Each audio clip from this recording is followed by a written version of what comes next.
समझनी है। खुदा ने मूसा से कहा तू मुझसे क्यों, बोलिए, तू मुझसे क्यों फरियाद करता है। एक बात आपने ये समझनी है कि आपको ये पता होना चाहिए कि कब फरियाद करनी है। और खुदा कहता है कि तू अपना हाथ बढ़ा, अपने हाथ में लाठी ले और अपना हाथ किसकी तरफ बढ़ा, समुंदर की तरफ बढ़ा, और वो समुंदर बीच में से दो हिस्से हो जाएगा। अब जब ये मूसा कर रहा है तो मूसा किसको हुक्म दे रहा है, समंदर को हुक्म दे रहा है। आपको दो बातें आज यहां समझनी है, एक फरियाद कब करनी है और हुक्म कब करना है। ये आपको बड़े ध्यान से समझना है कि ये बातें हमें समझ होनी चाहिए। आप अपनी जिंदगी में आगे नहीं बढ़ सकते। आपको आगे बढ़ने के लिए, आपको ग्रो करने के लिए, आपको अपनी जिंदगी में बरकत लेने के लिए, आपको एंजॉय करने के लिए, आपको शिफा लेने के लिए, मुआजिज़ात को देखने के लिए आपको ये बात समझनी पड़ेगी कि मुझे फरियाद कब करनी है और मुझे हुक्म कब देना है। आपके सामने अबलीस, मान लो किसी के अंदर अबलीस आ गया है, अब आप खुदा से फरियाद करो नहीं, अब आपको फरियाद नहीं करनी, अब आपको हुक्म देना है उस अबलीस को निकल यीशु के नाम से। ये फर्क आज आपको समझने की जरूरत है। मूसा को खुदा करे कि आज तुझे फरियाद करने की जरूरत नहीं है और मुझसे फरियाद मत कर, इस समुद्र को हुक्म दे कि ये समुद्र को हिस्से हो जाए। क्योंकि खुदा चाहता था कि मूसा 40 दिन तक, मूसा कई घंटों तक, कई दिनों तक कहां पे बैठता है, मेरी हजूरी में बैठता है। और जब आप खुदा की हजूरी में बैठते हैं तो तब आप फरियाद करें। हालेलुया। आप समझ रहे कहां पे फरियाद करनी है, जब आप खुदा की प्रेजेंस में बैठते हैं, जब आप अपना आप खुदा की हुजूरी में अपने तल्लुकात को कायम करने जाते हैं, जब आप दुआ करने के लिए जाते हैं, तो तब आपको फरियाद करने की जरूरत है। लेकिन अगर आपके सामने कोई सिचुएशन आ जाती है, प्रॉब्लम आ जाती है, कोई मसला आ जाता है, कोई लाल समुंदर आ जाता है, तो तब आपको उस वहां पे मिन्नत नहीं करनी, वहां पे आपने उसको डांटना है कि हट जाइए यीशु मसीह के नाम से। आमीन। ये फर्क आप आज यहां से समझ के जाएंगे। यहां पे खुदा खुद देखे, खुदा खुद करे कि मूसा मुझसे फरियाद मत कर, तुझे मुझसे फरियाद करने की जरूरत नहीं है, इसलिए कि तूने फरियाद वहां पे पहाड़ पर कई दिनों तक, कई महीने तू मेरे हुजूर फरियाद करता रहा है। तेरे पास पावर है, तेरे पास अथॉरिटी है, तेरे पास अख्तियार है। यीशु ने कहा मैं अपना अख्तियार तुम्हें दिए जाता हूं, जो सांपों और बिच्छुओं को कुचलो। अगर यीशु ने अपना अख्तियार तुम्हें दिया है तो तुम्हें अब निकलना है, सांपों और बिच्छुओं को कुचलने की जरूरत है। और एक जगह पे लिखा है और ईमान लाने वालों के दरमियान ये मुआजिज़े होंगे। ये सारे मैं बताऊं कि मुआजिज़ात को हासिल करने के लिए आप किसी चीज को कह रहे हैं कि हट जा, मिसाल के तौर पर बारिश हो रही है और आप कह रहे हो कि थम जा यीशु मसीह के नाम से, पहले यीशु पे ईमान होगा कि मैं यीशु के नाम से इस बारिश को, इस तूफान को, इस आंधी को, इस भरे गुलजम को, इन चीजों को, इन बदरूहों को मैं डांटूंगा। पहले ईमान होगा यीशु पे, तो तब आप अख्तियार के साथ कहेंगे कि निकल यीशु मसीह के नाम से, वो बदरूहें निकलेंगी। आमीन। इसका मतलब यह है कि मुझे यीशु पे ईमान लाना पड़ेगा। मैं अगर भैंसे गुलजम को दो हिस्से करना चाहता हूं, मैं समुद्रों को दो हिस्से करना चाहता हूं, आपको बताओ ये नेचर है, ये जो पानी, ये समुंदर, इनको अपनी जगहों से हटाना ये इंसान के बस की बात नहीं है, ये खुदा कर सकता है।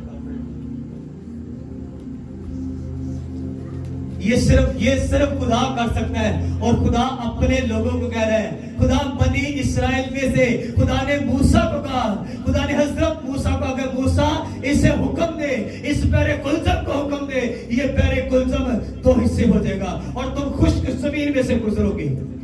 आमीन। आपको बताओ, आपका कोई दुनिया की ताकत आपका रास्ता नहीं रोक सकती।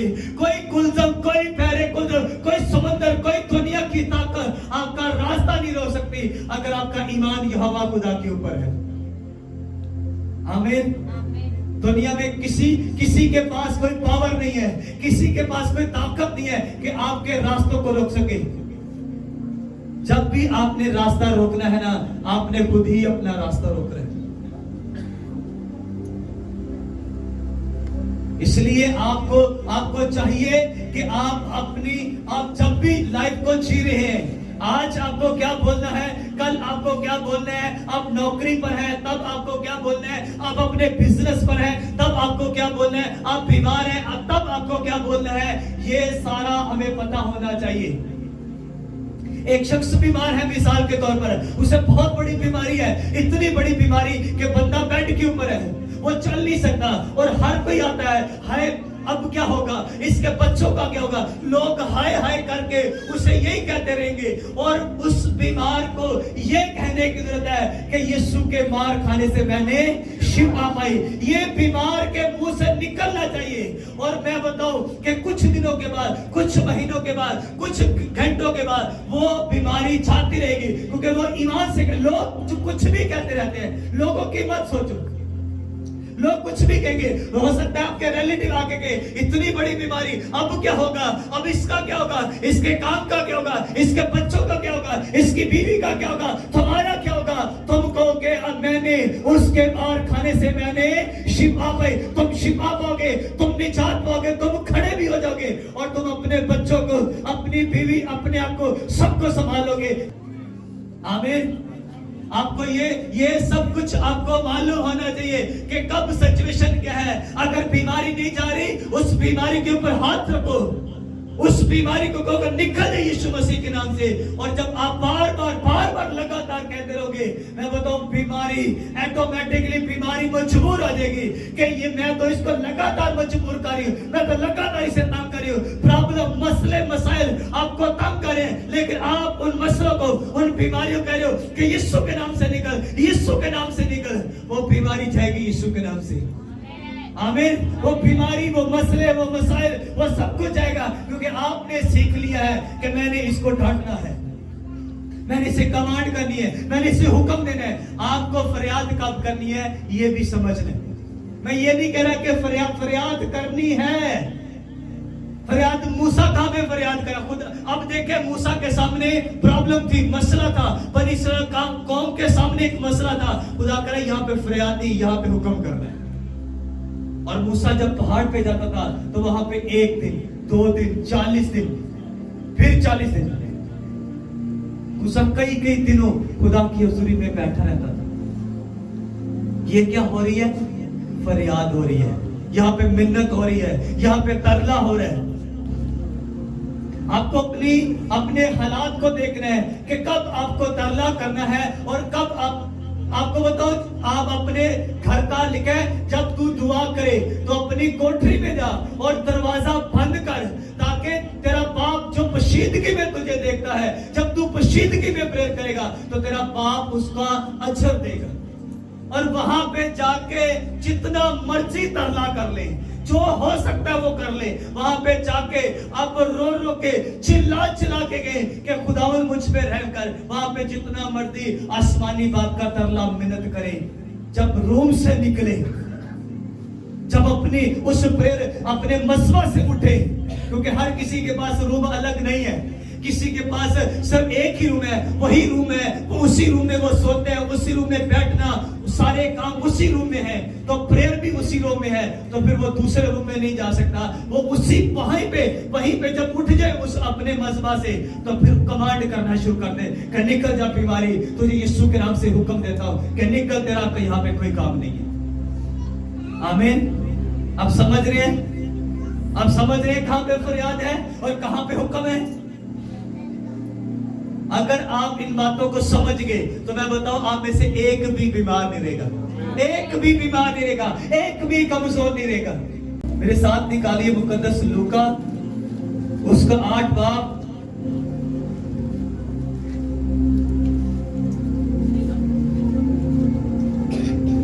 उसकी 23 आयत में लिखा है, मगर जब कश्ती चली जाती थी तो वो सो गया और झील पर बड़ी आंधी आई और कश्ती पानी से भरी जाती थी और वो खतरे में थे। और उन्होंने पास आकर उससे जगाया और कहा, ऐ साहिब हम हलाक हुए जाते हैं। उसने उठकर हवा को और पानी के जोरों शोर को झड़का और दोनों थम गए और अमन हो गया।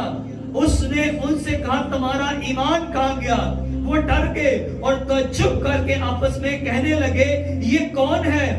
ये तो हवा और पानी को हुक्म देता है और वो उसकी मानते हैं। आमीन। अब शागिर्द और यीशु मसीह लिखा झील के अंदर थे, एक बड़ा तूफान आ गया, आंधी आ गई और शागिर्दों ने यीशु को जगाया, यीशु हम हलाक हो रहे हैं, हम मर रहे हैं। और यीशु उठे, यीशु ने उठकर हवा पानी को लिखा डांट दिया। आपको यह बात समझ नहीं है, यीशु ने यहां पे फरियाद नहीं की। ये बात शागिर्दों को और यीशु ने डांटा, तुम्हारा ईमान कहां गया?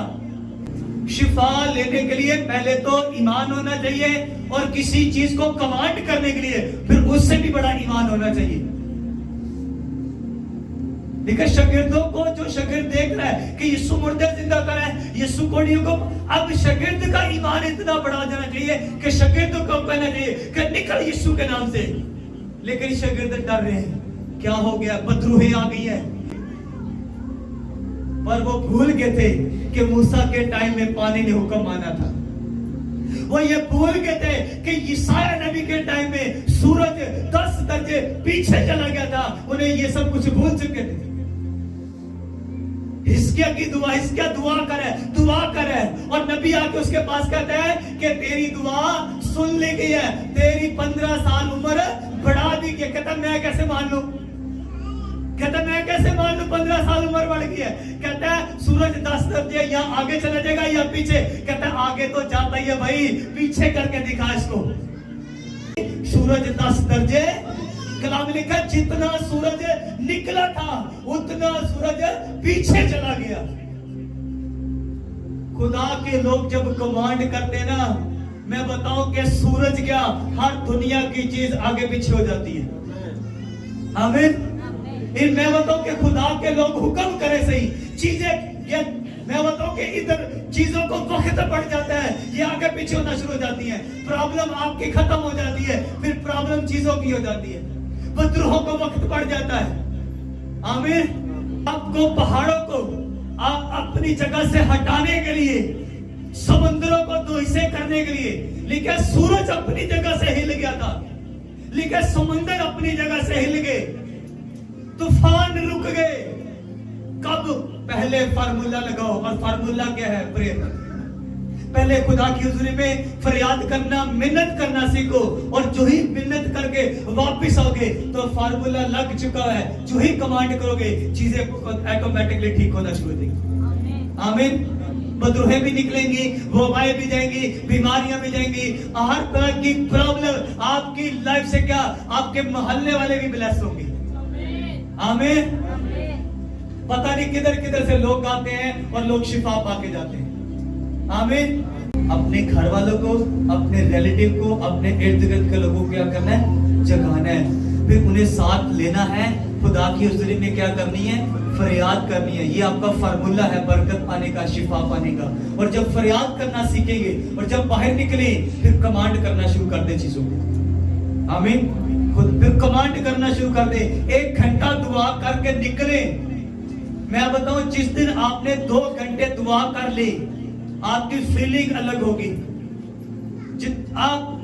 आप एक पुराना सूट, आपके घर में जो सबसे पुराना सूट है ना, उसे प्रेस किए बिना घर से बाहर निकलना, उसे इस्त्री किए बिना जो सबसे पुराना है, और निकलना, और पूरी गली से बाहर जाके रोड पे जाके फिर वापस आ जाना।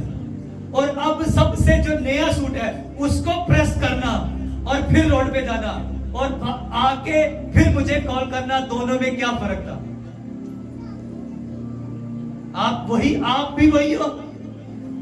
आप वही इंसान हो जो 2 दफा रोड पे गया, लेकिन फीलिंग अलग अलग होगी।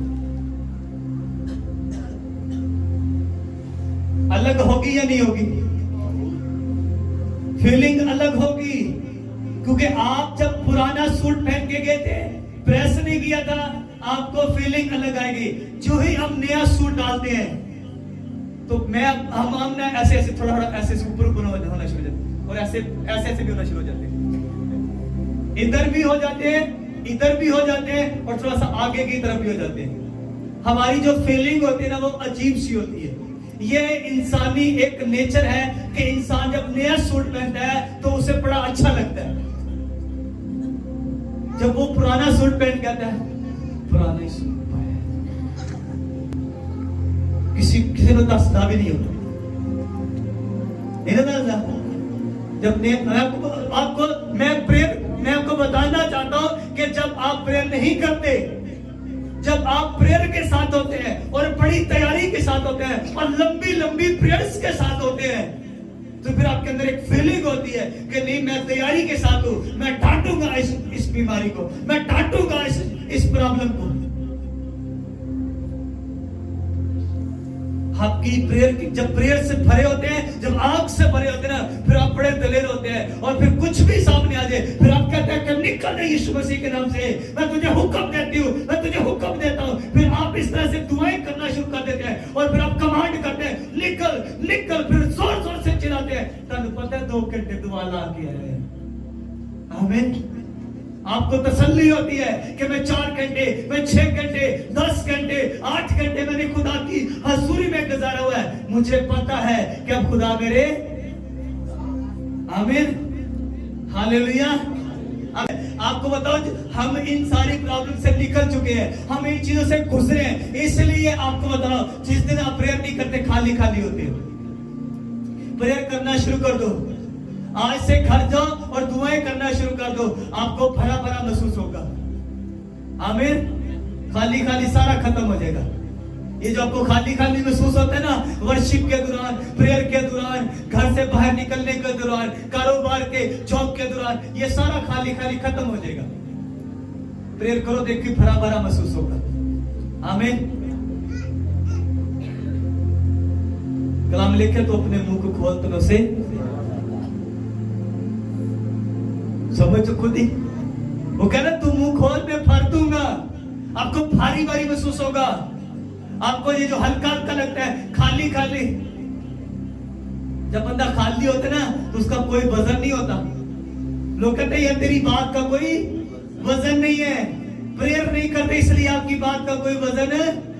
इसीलिए खुदा को इग्नोर करना बंद करें, दुआ करें, फरियाद करें, मिन्नत करें।